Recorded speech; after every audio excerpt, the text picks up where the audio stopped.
How do I think the pyramids were built? To be honest, I have no answer to that question.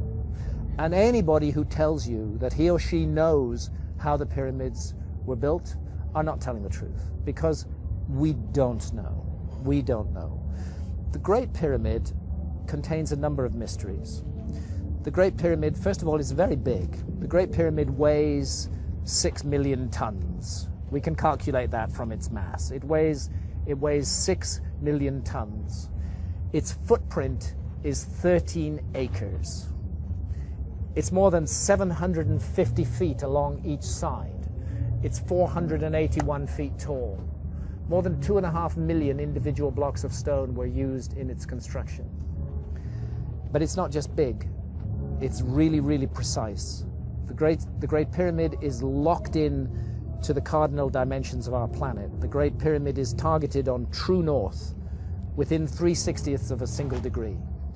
Now, no modern builder would create a large building and add onto his or her shoulders the additional burden of aligning it to true north within a fraction of a single degree. They just wouldn't get it. They wouldn't understand why it was important to do that. But something drove the builders of the Great Pyramid to go to a very great additional trouble, not only to create this massive, imposing monument, but also to lock it on to true north. And then other things, to incorporate into its dimensions the dimensions of our planet. I don't want to get too numerical or possibly even boring here, but if you take the height of the Great Pyramid and multiply it by 43,200, you get the polar radius of the Earth. And if you measure the base perimeter of the Great Pyramid accurately and multiply that measurement by 43,200, you get the equatorial circumference of the Earth.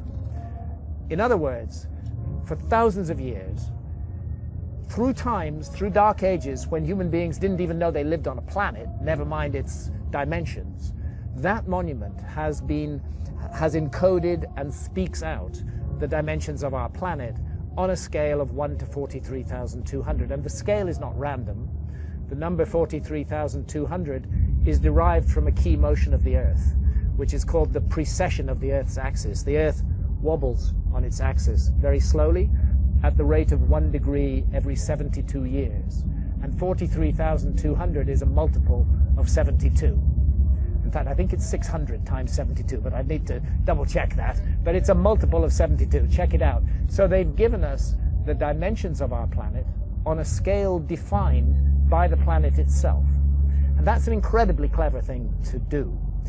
How on earth did they do it? Where did that knowledge come from? This is why I'm forced to consider the possibility of a lost civilization in the human story. This is a work of almost, but not quite, space-age precision. It contains errors, but they are human errors for sure, but they're very tiny.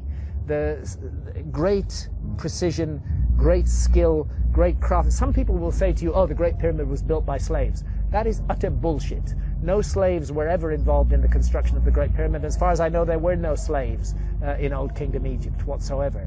The Great Pyramid, I've climbed it 5 times. I've been in every known chamber in the Great Pyramid.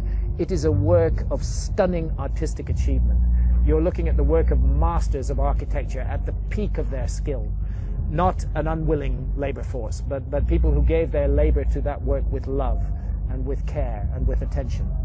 There are blocks of stone weighing 70 tons that have been raised more than 300 feet above the ground. And we're not talking a couple of blocks, we're talking dozens of blocks of that weight. The average block weighs about 2.5 tons.